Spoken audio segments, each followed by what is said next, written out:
Welcome to Charles Dickens' A Brain on Fire, a series that digs deep into the life and works of one of the greatest novelists of all time. Hi everyone, today's guest is an honorary research fellow in humanities at the University of Buckingham and a visiting scholar in medical humanities at Nova Scotia's Dalhousie University. After qualifying as an electrical engineer, he switched career to become a GP, and as a medical student won the first ever History of Medicine Prize from the Royal Society of Medicine. He then worked for 25 years as a family doctor in Surrey in the south of England, but that prize he won as a student nearly 50 years ago seems to have planted a seed that in retirement is now growing to fruition. Our guest's early interest in medical history has manifested itself in his new book, Bleak Health, which gives a fascinating insight into the conditions that Dickens, his family, and people in the 19th century more widely all had to contend with. The primary sources in Bleak Health are Dickens's own words, where in his letters he confides to the people who are closest to him about his mental, physical, and emotional struggles all through his life. I actually think this book in many ways brings Dickens and his family a little closer to us as people, so that we can almost see and touch them. So please welcome the inimitable Dr. Nicholas Cambridge. Nicholas, hello, and welcome to Charles Dickens' A Brain on Fire. Well, thank you very much, Dominic, for inviting me. I'm really delighted to be able to join you today and look forward to your questions. Gosh, no, I'm really looking forward to it because it's such an interesting topic. I'm holding here a copy of your new book, Bleak Health, which has been described as magisterial by the great Professor Michael Slater, who people listening to this podcast will all know. And it's just a fascinating dive into the 19th century practices of medicine and disease, but also Dickens' own medical history and his family. And then you talk also about characters in his novels and what he's seen. So I suppose my first question is, where on earth did you start? Well, I think it started when I purchased the 12-volume Pilgrim edition of his letters. Yeah. I got interested in Dickens, in fact, in 2011 when there was a symposium at the Foundling Museum. And Professor Sanders said Dickens walked into his father's room and it was a slaughterhouse of blood. So I got very interested in Dickens and started reading about him and decided to purchase this 12-volume Pilgrim edition. I must admit, I didn't tell my wife because it was very expensive, and I left it in the boot of my car. And about midnight, when she was asleep, I sneaked it into my study. But anyway, the 12-volume edition contains over 14,000 of his personal letters, and I read those over a period of 2 years and was able to find out so much about his health and that of his family, and decided to write the book. When you started reading the letters, were you already thinking of going through them to try and find medical information from the outset, or were you just taking them in as a Dickens fan yourself? Well, I think I read them primarily to find out what sort of health, illnesses and conditions he suffered with, and it was fairly obvious that once I started reading the first volume that he suffered with quite a lot of conditions. And what I did was, as I was reading them, I made notes and eventually had so much information there. And the other thing was I was conscious that although people had written a lot about medical conditions in his novels, Joanne Isel, for instance, has written a very good book on his novels, very few people had written about his health and that of his family. And so I decided that, it would be a good thing to write the book. And when you think of the conditions that Dickens himself suffered from, what are the ones that sort of jump out at you? If we were to go through them a little bit, what were the key Well, ones I think, in fact, I've itemized 23 different conditions he suffered with. I mean, one of the things that tickled me pink was that he suffered with over about 60 episodes of the cold. And what's interesting is that he uses no fewer than 20 different adjectives to describe his colds. oppressive, villainous, terrible. And of course, he writes a letter to Catherine, his future wife, describing his symptoms, saying, should I drink some barley water? Should I go to bed early? Should I get a foot bath? And I often think if I'd sort of written a letter like that to my future wife, she would have told me to pull myself together and stop being a wimp. But he certainly suffered with obsessive compulsory disorder, for instance. He used to rearrange his children's furniture and leave notes for them. When he was on holiday, he would rearrange furniture in his hotel room and lay his brushes, his books in a neat line. So certainly there's strong evidence he suffered with obsessive compulsive disorder. He also suffered with gonorrhea, or the clap. Yeah. And the evidence for that is the fact that this happened the year after he'd left Catherine, and he was living part of the time in Gad's Hill in Kent, but also he was living above the offices of Household Words, I think it was, in Wellington Street. And the fact he was alone often across the road were the theatres and the prostitutes. Yeah. And he wrote a letter to Wilkie Collins saying that there was no nitrate of silver in the ocean. Now, at that time, silver nitrate solution was used to treat gonorrhea, to treat the symptoms. And can I cut in, Nick? What are the symptoms, the basic symptoms? Because obviously that's still a condition today for people, isn't it? Yes, I mean you get a. I mean it obviously is more symptomatic in men than women. You get a urethral discharge, but what is particularly distressing, I would say, is people say it's like passing glass. When you pass the urine, it's like passing glass. So that this nitrate of silver solution, when it was introduced into the urethra, after about an hour, it would completely coat the lining of the urethra, and therefore, when you passed the urine, you had no discomfort, no pain. And in fact, his friend Wilkie Collins also suffered with gonorrhea as well. And Dickens uses euphemisms. He doesn't actually mention the word gonorrhea. With Wilkie Collins, he talks about, I hope you see the land beyond the Hunterian Ocean. Now, John Hunter was a famous surgeon in the 18th century. He wrote a book on venereal disease, syphilis and gonorrhea. So there are certainly two occasions when Dickens uses euphemisms to describe the symptoms. That's fascinating what that reveals, isn't it? Well, I think it's interesting because there were no antibiotics at this time. Yeah. And I'm not sure, but I believe that William Makepeace Thackeray, who, was obviously a friend of Collins and Dickens, he had urethral stricture as well. I mean, I'm about to do some research into that. And therefore, the most commonest cause of a urethral stricture at this time was gonorrhea. So it's possible that Thackeray had it as well. Right. And you say in the book also that possibly Dickens's father, John, had gonorrhea as well. Is that right?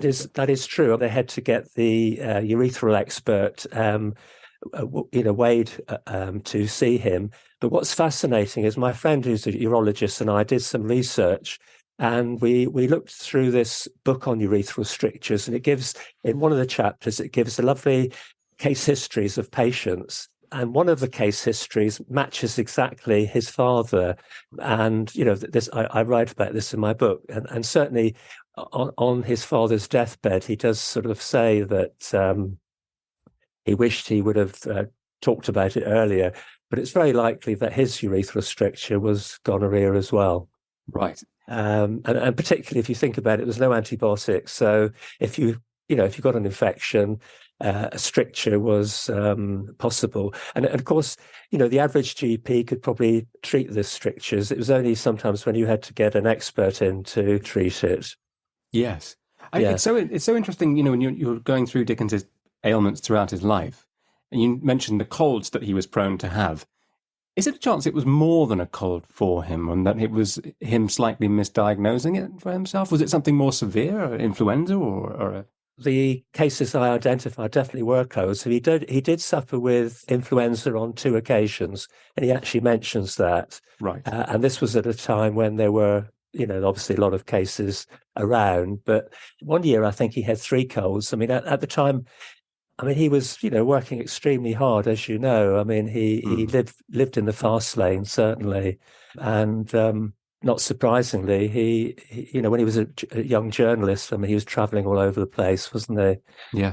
In a cold coach, getting back to get the publication out. Yes, of course. But he's an interesting paradox almost, because when I always think of him as being very healthy because of you, as you mentioned in the book about how he walked 4 miles per hour, and that famous walk from Tavistock in London all the way down to Gad's Hill. He was so energetic and plunging himself into freezing cold water in the mornings and things. And at the same time, he has I think you mentioned at one point that he's a hypochondriac as well. Yes, I'm pretty sure he was.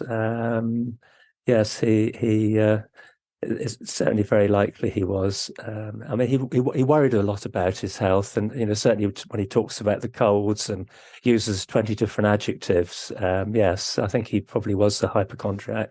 And as I said, I've got a list of 23 different conditions, and we've only mentioned a few. But let's hear them. Let's hear them.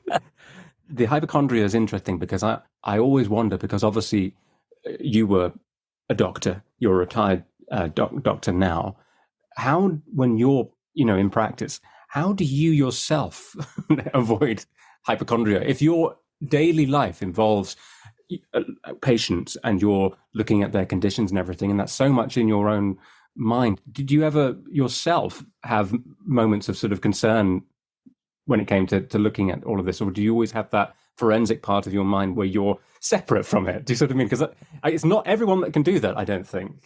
Yes, I think you have to put things in perspective. I mean, I always say to people, some people say they have a bad headache. They think, well, have I got a brain tumor, for instance? I mean, in my 25 years as a GP, I had 5 patients with a brain tumor. One was a primary, 4 were secondaries.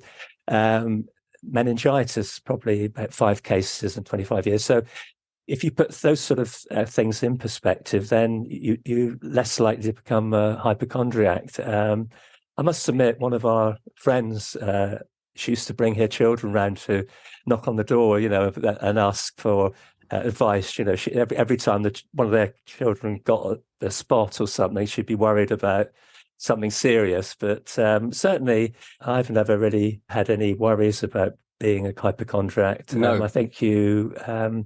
I think common things occur commonly, so colds and things like that. Rare things, don't happen very often, as I've suggested, by meningitis, brain tumors, that sort of thing. Yes, well, you'll be pleased to know that I read your book without any symptoms of hypochondria. I didn't start to immediately ascribe these ailments to myself, but I don't know if you know the beginning of Three Men in a Boat, where the main character picks up a pamphlet or something about all the common ailments and believes he has all of them after he's read up on them. But did Dickens himself possibly know that he was a hypochondriac, or we didn't have the term OCD, but was he self-aware, do you think, that his behavior was slightly out of the ordinary, his need to rearrange the furniture everywhere he went in everyone's room? I don't know, really. I mean, he probably was aware. I mean, I think his daughter Katie, I think she suffered with OCD, interestingly enough, and she's had seasonal affective disorder as well. But I mean, he had a very regimented way of life, and of course, I didn't mention about the he always used to write his his novels and his letters in the morning, didn't he? Yes. From breakfast to 2:00, and then in the afternoon he would have his lunch and then go for long walks. And so in some ways that was a good thing, I think. I mean, I think it's a bit like if you're a surgeon, if you're not obsessional about counting the swabs and the instruments, you could leave one inside the patient. So you've got to be obsessional in that sort of context. So of the ailments, what are the other key ones for him? Well, many. Actually, one thing I did discover that nobody's ever mentioned was that when he went to America on his second trip to America in 1867-68, he really, was suffering quite badly with headaches and, being sleepy and poor appetite, etc., etc. And I realized that he was traveling, long distances from place to place to do his readings over a period of 5 months during the winter. And he was traveling in railway carriages, which were unventilated. And in the center of them were stoves pumping out carbon monoxide. And suddenly I realized that unlike his biographers have all said he had his American catarrh, I'm fairly certain he suffered with chronic carbon monoxide poisoning.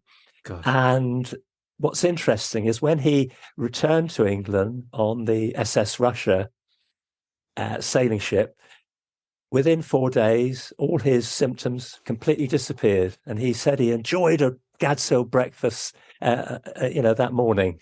Yes, that's extraordinary, Nicholas. So carbon monoxide is a thing that we're all aware of as well. What are the symptoms then if it's a mild form, if it's a non-fatal? What would you... Well, people feel very sleepy. I mean, I can recall 2 patients of mine who came to see me, and I happened to say to them, "What do you do on a Saturday night?" They said, "Well, that's very strange, Dr. Cambridge, because we both have a bath, and then we fall asleep on the settee."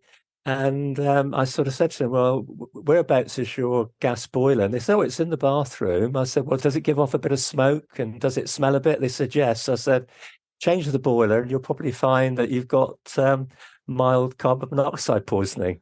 And I was right. Wow.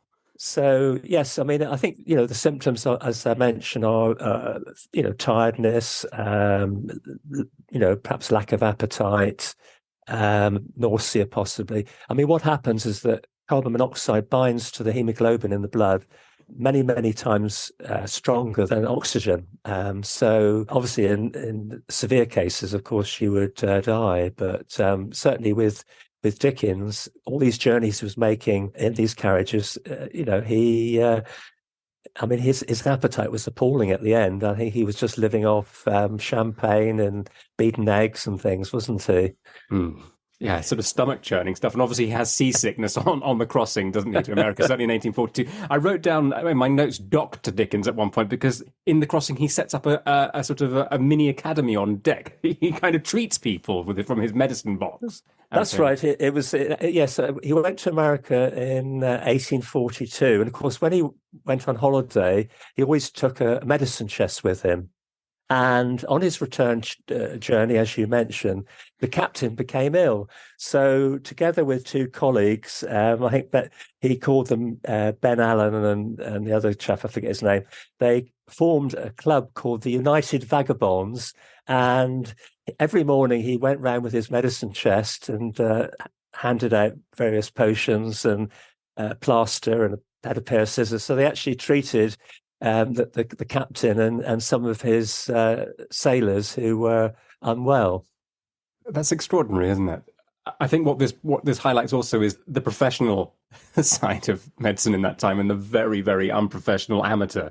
Yes, that happens out there. I mean, find that very interesting. And then there's something quite poignant that you pick up in your book about how quacks are really for the poor and professional doctors are for the rich. Yes, that's right. A lot of his doctors he saw or got Catherine to see were the Queen Victoria's doctors. But as you say, the poor people relied on dispensaries, and certainly hospitals where generally the poor people went into hospital if they could get governors to support them. But a lot of gentry and wealthy people would prefer to be treated at home. Yes, and you mentioned from Martin Chuzzlewit as well, you have the very good doctor, and then you have Mrs. Gemp and her sidekick, the nurses. That's right, because I think I mentioned with Martin Chuzzlewit, the doctor who has the hall in college, there was the License of Society of Apothecaries, which was like the medical qualification, and then the member of the Royal College of Surgeons is the surgical qualification. I mean, I, as a GP, I have the dual qualification of surgery and medicine. And then, of course, you had the physicians, the surgeons, and the apothecaries and the GPs. But Yes. quacks certainly were, I mean, they're still around today, aren't they? There are a lot of Yeah. people peddling unusual things. Yes. Yes. With their placebo effects at the best, possibly. Yes. What else did Yes. he suffer Well, from? he suffered with post-traumatic stress disorder, Ah, and the first time that happened is when he went down to a hunt in Chertsey, and he went into the stables, and the horse thought he was stealing his corn and bit him on the arm. Luckily, he didn't cause too much damage, but it certainly caused a big bruise. So he was treated with a poultice, and also he what's interesting, 14 years later, he still thought about this particular episode, and it caused him to be very, very nervous and anxious. And he used to find that the snuff, the special, I think it's wormwood, helped him, or hydroide Welsh snuff and wormwood he took. And then, of course, the other important event that happened was the Staplehurst derailment in 1865, when he was returning from Paris with Ellen Turner and her mother, and quite a few people died there. He attended quite a few of the people that were injured. But what was interesting was that Dickens lost his voice for 2 weeks, and he was very, very nervous traveling by express train after that. There are a number of letters where he says, I was going up to Edinburgh and I had 30,000 shocks to my head. So certainly that was one of the things he suffered with. And then renal colic. yeah. He suffered with renal colic right from when he was a young boy working in the blacking factory. He had pain in his. Could you break that one down a bit more for us, Nicholas? Renal colic. Yes. What is that? Is that... Renal colic is basically a small stone in the kidney, and when it passes down the ureter to the bladder, it's extremely painful. And he had quite a few episodes throughout his life, and this sort of fits in with the fact that he developed gout later in life, and if you with renal colic and gout, what happens is you get a buildup of uric acid in the blood. And first of all, the first sort of stage is renal colic. And then later on, you can get gout, which Dickens got in 1865, I think it was. Although he denied it, he was in denial. And then later you get uric acid crystals in the tissues. Now, what's interesting that he enjoyed port. He drank lots of port. He liked fish. And these are both very rich in purines, and when they're metabolized in the liver, they elevate the uric acid in the blood. So it's very likely he had gout.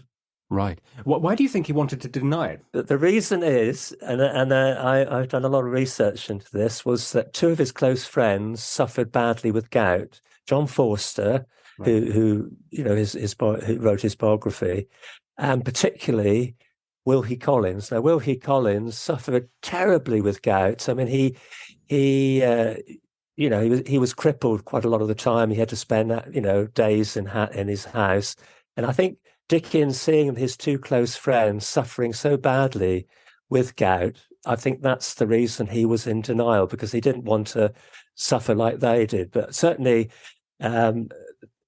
when Dickens went to America in his second reading tour, I think a lot of journalists got together and when he was about to leave, a few days before he left, they were going to put on a special celebratory dinner for him. But Dickens was absolutely incapacitated with his gout, and they had to rush around. One of his friends had to rush around, get a gout stocking for him to put. He couldn't put his boots on to put over his leg, and then he arrived at the restaurant about an hour later. So even at that time, of course, he was, as I said, suffering from gout. But that's the reason I think he was in denial, because of his two close friends suffered very, very badly with it. And there's not a lot you can do about it. Is that the other thing for him? Yes, I mean, obviously, with gout, of course,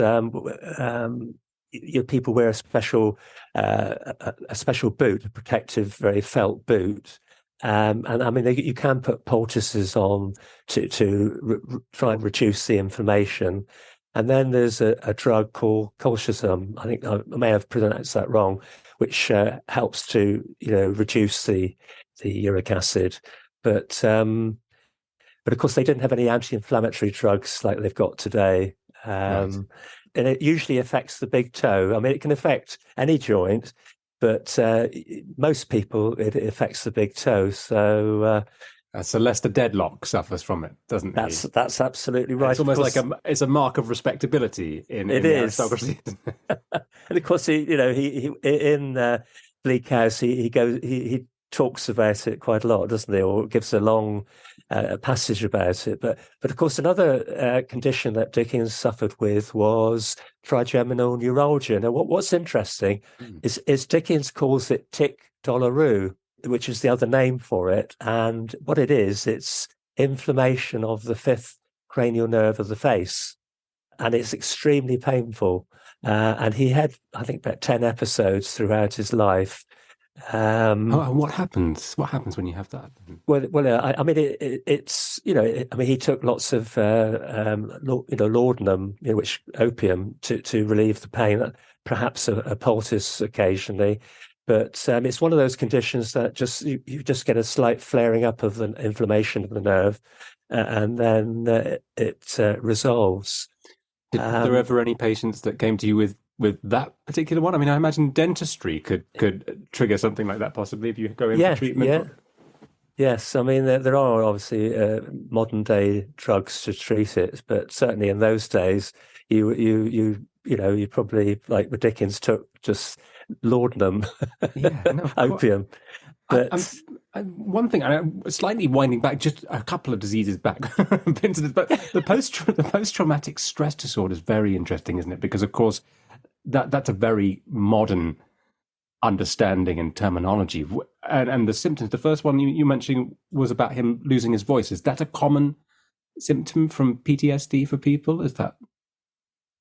I think some people, depending on how the particular stress. You must have had patients that came to you over the years that had lost their voice inexplicably.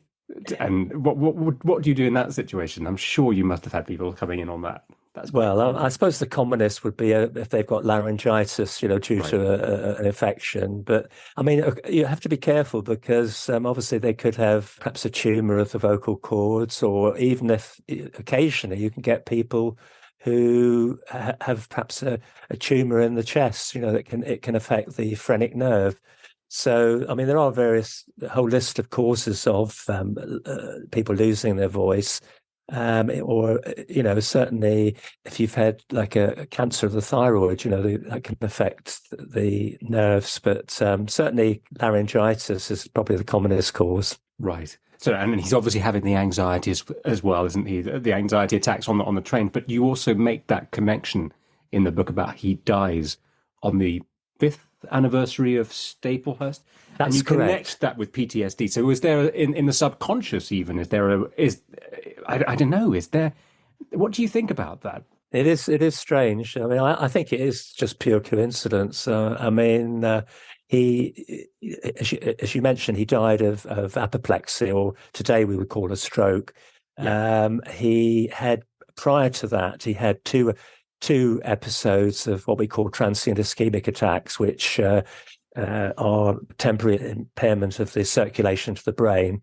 And I think in Dickens's case, he suffered with atrial fibrillation, or an irregularity of the beating of the heart. Oh. And one of the things that can happen with atrial fibrillation is you can develop little clots in the upper chambers of the heart. And obviously, because of the circulation, they can throw off a clot into the brain, and that can cause a stroke. So, I mean, Dickens was being treated by Dr. Brinton for atrial fibrillation, and I think the stroke that he suffered with was very likely due to atrial fibrillation. And one of the interesting things I pointed out in my book was there was one occasion when he'd obviously had a mini stroke, and he was walking down the street, Oxford Street, and he could only see half the words on the signs on the shops. He was blind on each eye on the right-hand side, and that would suggest that that was a legacy of one of the many strokes that he had. I think it's called homonymous hemianopia, but right. Oh, good. No, gosh, this has been so frightening to have that. But the other interest. I mean, he suffered with asthma, which was affected him, and certainly there's a familial element to it. Because I think some of one of his ancestors who lives today has got asthma. Right. He suffered badly with he had dental problems, which is quite interesting. He had a number of extractions. He had a few teeth fell out, and then he ended up having 2 dental plates. When he went to America, just before he went to America in 1867, he had a special plate which he used when he did his readings, and then he had another plate when he had meals, and both of them broke. And he went to see a dentist in New York, but I don't think he was very happy. But yes, he had quite an interesting dental history, and there was a professor, Cartwright Jr., who looked after him. He was the first professor of dental surgery in this country. Wow. And of course, dentistry sort of starts at this period, doesn't it, really? Yes, absolutely. Yeah. Yes. I mean, obviously, with the advent of anaesthetics, people could have their teeth removed. And then, of course, the invention of vulcanite rubber to make dentures. It's so interesting to read about practices of bloodletting in the book as well, and leeches, and the fact that John Leech has leeches applied to him. And there was a sentence that made me laugh out loud, which you write, and your very dry sense of humour here came out, which was, despite the application of leeches, there was no improvement in his condition. I think that's just completely. What on earth were people thinking? It's medieval as well, isn't it? I mean, it goes right back. Why were they still doing this in the 19th century? Well, actually, Dominic, I mean, they still use leeches today. Of course, I made a note. What were the ailments again? Sorry. Yes. Well, I mean, leeches basically extract blood from you. So, I mean, today, for instance, if you've had plastic surgery and you've got a big hematoma on the face, by putting leeches, that would help to get rid of all the blood, or a lot of the blood.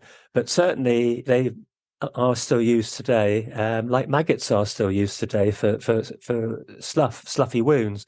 But certainly, they were very popular in Dickens' time. They weren't very popular with children, of course. And I think children didn't like Katie, for instance. I think his daughter didn't like the idea of having leeches.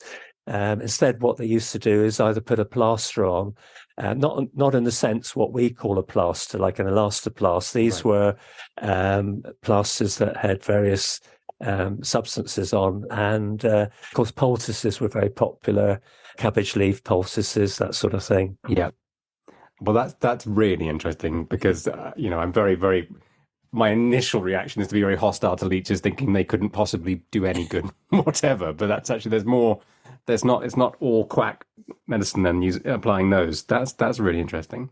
You mentioned at one point that Dickens has an interest in mesmerism. Yes, his close friend was John Elliotson, who was a very young, energetic, very clever professor of medicine at University College, London.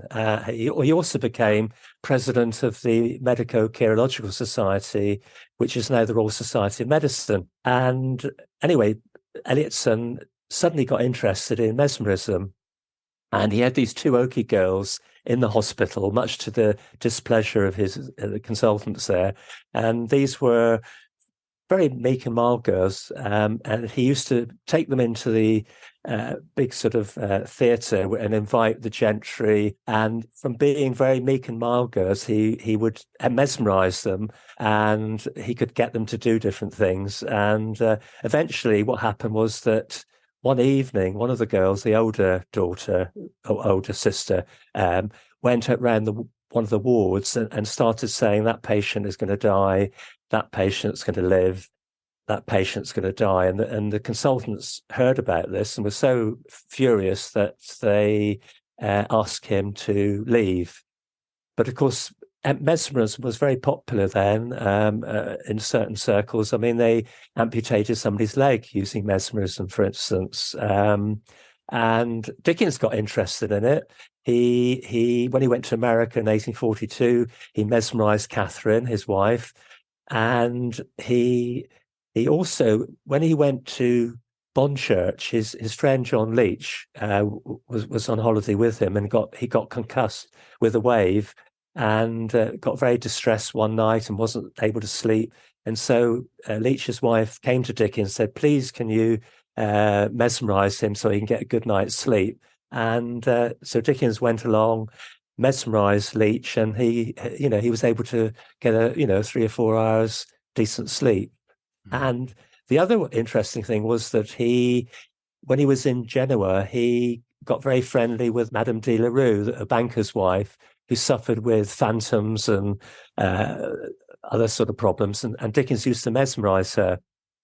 And Catherine got very upset because she felt that he was spending more time with Madame de la Rue than, than he was with his wife. It's interesting trying to think of why Dickens was attracted to mesmerism and what drove him to want to apply it to people. I suppose possibly the control freakery in his nature, maybe. Well, yes, I think also I mean, one of the things I hadn't mentioned, but he had a lot of friends who were doctors. The fact that when he was on his trip coming back to England on the boat, he formed this society of vagabonds. So I think he had a very big library. I mean, he had quite a large number of books on medicine, on all sorts of different subjects. So he was very, very interested in medicine and had a lot of medical friends. Yes, and a library with the advantage of not having to buy his own letters as well. So he didn't have to get his 12 volumes in. Yes. The other thing, I suppose, about the mesmerism, I think that's correct. You mentioned it, that in a time when you don't really have general anesthetic of any kind, that you can mesmerize patients to not feel the pain of surgery, or is that right? Yes, I mean there was one of the cases I mentioned where a patient, it wasn't Elliotson, I don't think, who mesmerized this patient, but it was a patient who was mesmerized and had a leg amputation done. I mean, obviously, what was obviously more popular was the application of anesthetics at this time, ether and chloroform. I've noted also that you're living in a world in the 19th century where it can be noted that the operation was 100% successful, but the patient died. So it's sort of an interesting benchmark there, isn't it? Yes, I know. I'm not sure if what the GMC would say about that, but yeah, that's very true. I mean, it's very, very true, and certainly, infectious disease played a prominent role at this time, didn't it? Yes. Another thing I wondered, I don't know whether you've come across this at all in your researches, but I've never heard of any person in history using a metal bath shower cap, which Dickens used. Was that commonplace? I must admit, I came across this in my research, as you mentioned, and I think the reason he had this metal bath cap was because obviously he when he was in Bonchurch, for instance, they had this big waterfall, and they diverted it by putting a big box with holes in it. And I think because he suffered with trigeminal neuralgia, which obviously would affect his face, perhaps the cascade of water would hit his cascade over his body, but not necessarily have such an impact on his head and his face. I see. Something that's been put out there is the idea that Dickens was also bipolar, and you don't think perhaps that he was. Yes, I mean, I think that has been mentioned by various people, but I firmly believe that Dickens wasn't bipolar. Spike Milligan was bipolar, and there are a lot of famous people around at the moment who've got bipolar. But I mean, obviously, it depends on how severe the symptoms are. There is a spectrum, of course, but I mean, I think Dickens, he suffered with depression. I can talk about that in a minute, but certainly there was never any point in his life where he was hypermanic. I mean, I know he went walking sometimes 20, 30 miles, but he was very productive, wasn't he? He wrote his novels, he did his reading tours, he edited his 2 journals. So he had a lot of responsibilities with his children, his parents and his siblings. So I think reading all his medical history in quite a lot of detail, I've not found any evidence that he was bipolar. Right. Okay, that's interesting because he's able to get out of bed, isn't he? Clearly, because he's so busy all the time. In the letters, are there many occasions, unless he's unwell, that he's not getting up and doing his routine? Yes, I mean there are a number of occasions, particularly when he suffers with his colds. He says he's had to stay in bed, and when he had his chronic carbon monoxide poisoning, and of course one of the things that I found out that when he was in Bonchurch on holiday, he suffered very, very badly with depression. He writes a letter to John Forster and gives all the classical signs and symptoms of depression. It's quite a remarkable letter.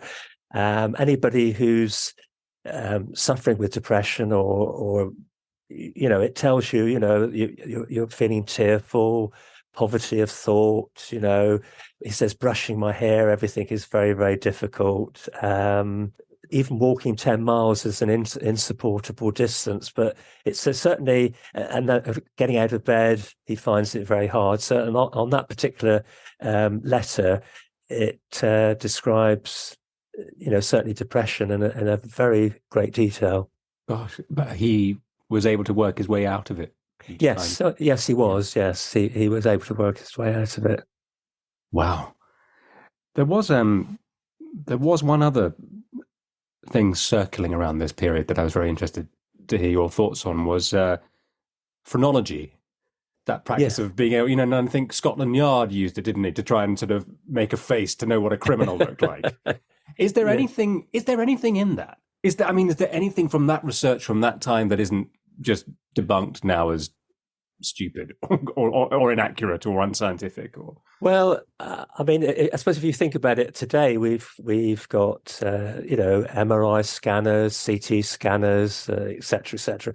I mean, in those days, the idea of phrenology was that the contours of the patient's head determined what sort of person they were, and they tried to identify different areas on the surface of the cranium which pertain to your character. There's no evidence to suggest that it was in any way accurate or it was totally debunked, as you say.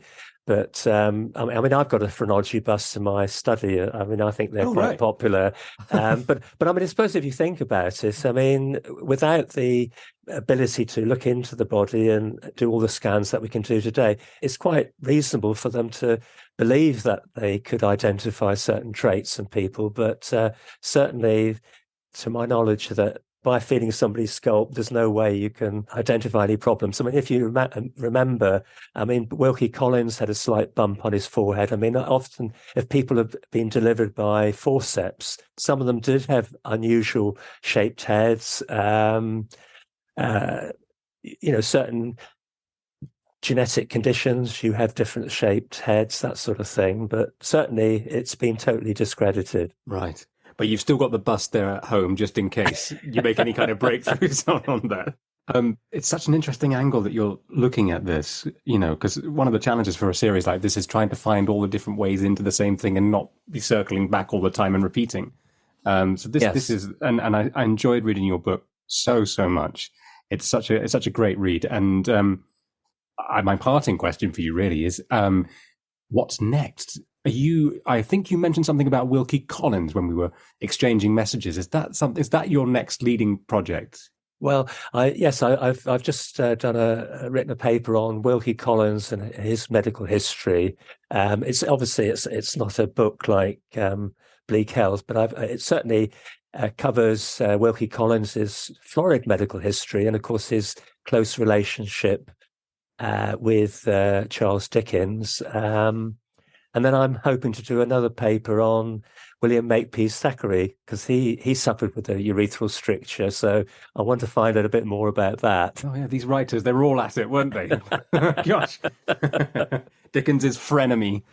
Because he had a falling out with Dickens, didn't they? And of course, they were members of the Garrick Club, and there is a bust of Thackeray in the Garrick Club, and I think they made friends again. I think on the steps of the Athenaeum, I believe. Oh, Thackeray and Dickens. Yeah, that's quite. I didn't know that. That's fantastic. Well, Nicholas, thank you so much for your time. It's been so wonderful finally getting to meet you and talk to you about this. And Bleak Health, anyone listening, you can order this. There is a link in the description wherever you're listening to this episode.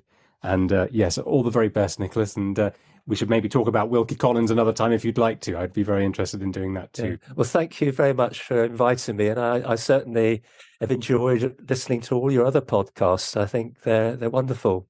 Thank you. Thank you very much. Thank you so much. Thank you for listening to Charles Dickens' A Brain on Fire. If you're enjoying these episodes and would like to make a small donation towards the costs of producing them, please follow the link at the bottom of the description and you can make a donation there. Every coffee you buy makes a huge difference. Thank you ever so much, and see you next time.